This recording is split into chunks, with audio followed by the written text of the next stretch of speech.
చెప్పండి. అందరికీ నమస్కారం అండి. నా పేరు నరేష్ ముఖరాజ్ అండి. ఫస్ట్ బ్లాక్ ఇన్ఛార్జ్ని మాట్లాడుతున్నాను. మనం ఇన్ఛార్జ్లం అందరం కలిసి ఏకగ్రీవంగా లేకపోతే ఎలక్షన్స్ అయినా యునానిమస్ అయినా ఎలక్షన్స్ పెట్టుకుందామని దాదాపు 3 నెలల నుంచి అనుకుంటున్నాము. ఆ 3 నెలల నుంచి ప్రతి సండే పొడిగించుకుంటూ పోతున్నాము. లాస్ట్ టైం ఏమనుకున్నామంటే వచ్చే సండే ఖచ్చితంగా నామినేషన్ వేయాలి, విత్డ్రాల్ చేసుకోవాలి, 24కి ఎలక్షన్స్ పోవాలనుకున్నాం. మరి అప్పుడు 12 మంది నామినేషన్ వేసినప్పుడు 12 మందిని ఇప్పుడు దాదాపు 4 వచ్చినారు. ఆ 4 ఇట్లా కూడా అందరు ప్రెసిడెంట్ కేసులోళ్ళే. ఇప్పుడు రానోళ్ళని ఏమనుకోవాలి, ఇంట్లో ఉండి పండుకొని చూసిన వాళ్ళని ఏమనాలి. కొంతమందికి పని ఉండొచ్చు, కొంతమందికి పని లేకుండా కానీ డుమ్మా కొట్టి ఉండొచ్చు. కానీ ఈ దానికైతే రాకపోవడం మాత్రం నేనైతే సదానందన్న గారికి మనస్ఫూర్తిగా ఎగ్గివస్తున్నాం. అంతే కదా చెప్తాను. ప్రతి ఒక్కరు కూడా చెప్పాలి. ఇంట్లో కూడా ఉండి రారా. అందరికీ నమస్కారం అండి. ఇన్ఛార్జ్లకు అందరికీ మనము ఒక 3 నెలల నుంచి ఏదైతే మన కాలనీకి సంబంధించిన ఎలక్షన్లని ముందుకు వచ్చామో ఆ రోజు నుంచి ఇప్పటి వరకు కూడా ఈ ఎలక్షన్ల కార్యక్రమం ఎక్కడ వేసిన గొంగలి అక్కడే ఉంది. మరి మన కాలనీకి సంబంధించిన బాగోగులు కానీ అభివృద్ధి పనులు కానీ చేసుకోవాలి అంటే ఒక సొసైటీ కావాలి. ఈ సొసైటీ కోసము ఇప్పటికీ మనము 3 నెలల నుంచి ఈ వారం అనుకుంటూ 3 నెలలు గడిచిపోయిందండి. ఇంకెప్పుడు మనం ముందుకొచ్చి ఈ ఎలక్షన్ జరుపుకోవాలి, మన కాలనీ బాగోగులు ఎప్పుడు చేసుకోవాలి. దీని అంతటికి మనం ఒక లాస్ట్ మంత్ అక్టోబర్ 27వ తారీఖు మన ఇన్ఛార్జ్ల 60 మంది ఇన్ఛార్జ్ల సమక్షంలో ఆ రోజు సమావేశము 35 మంది అటెండ్ అయ్యారు.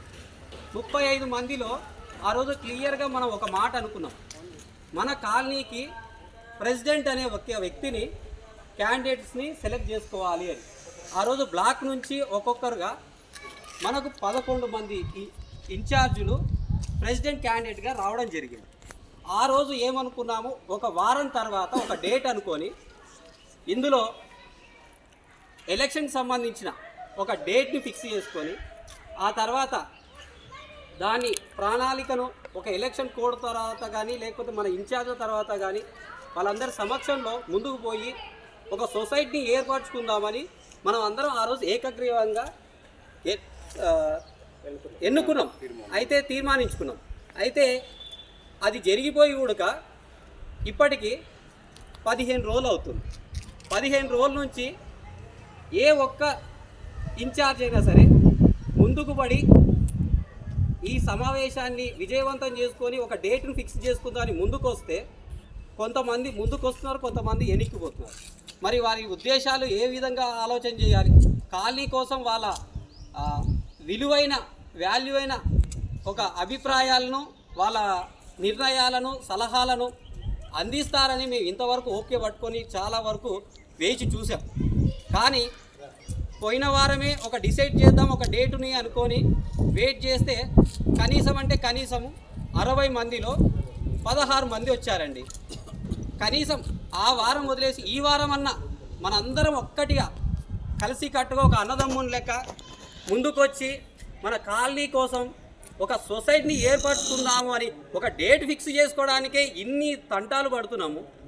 మరి రేపొద్దున మన కాలనీ కోసము మీరు ముందుకొచ్చి ఇక్కడ ఉన్న బెనిఫిషియర్లకు ఏం న్యాయం చేయగలుగుతారని మేము సందేహిస్తున్నాం. ఫస్ట్ ఆఫ్ ఆల్ మనలో మనం ఉన్న ఇన్ఛార్జ్ల మీద మరి ఏ విధమైన ఒక నమ్మకాన్ని పెట్టుకొని మనం ముందుకు పోదాం. ఎవరైతే ఇక్కడ అటెండ్ అయ్యారో మన ఇన్ఛార్జ్లు ఇప్పటికి 22 మంది అటెండ్ అయ్యారు, ప్రతి బ్లాక్ నుంచి వచ్చారు.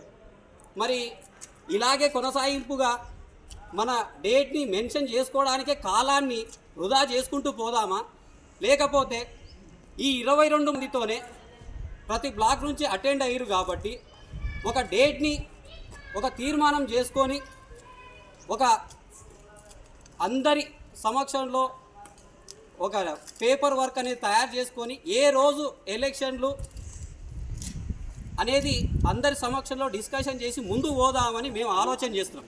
దీనికి మీ అందరు కూడా మీ అందరి కూడా ఈరోజు ఒక గంట సేపు మీకు టైం ఇస్తాము. ఈ వీడియో చూసిన తర్వాత కూడా ఒక గంట సేపు మీకు టైం ఇస్తాం. మీ అభిప్రాయాలు, మీ సూచనలు, మీ సలహాలు మాకు అన్నీ కావాలి. మీ ఏ ఒక్కరిని దూరం చేసుకోవాలనుకోవట్లేదు. మాకు అందరు కలిసి కట్టుగా ముందుకు పోతేనే 10 మంది కలిసి పోతేనే ఏ పనైనా జరుగుతుందని భావించే వాళ్ళలో మేము అందరం 22 మంది ముందుకు వచ్చాం. మీకోసం కూడా వెయిట్ చేస్తున్నాము. ఇంకో గంట సేపు మీ అభిప్రాయాలు ఒక గంటలో తెలియజేస్తే దాన్ని పరిగణలోకి తీసుకొని మేము ఒక డేట్ని ఫిక్స్ చేసుకొని తీర్మానం రాసుకుందామని వెయిట్ చేస్తున్నాము. మీ అభిప్రాయాలు ఒక గంట లోపు తెలియజేయాలి. Okay, thank you. ఓకేనా?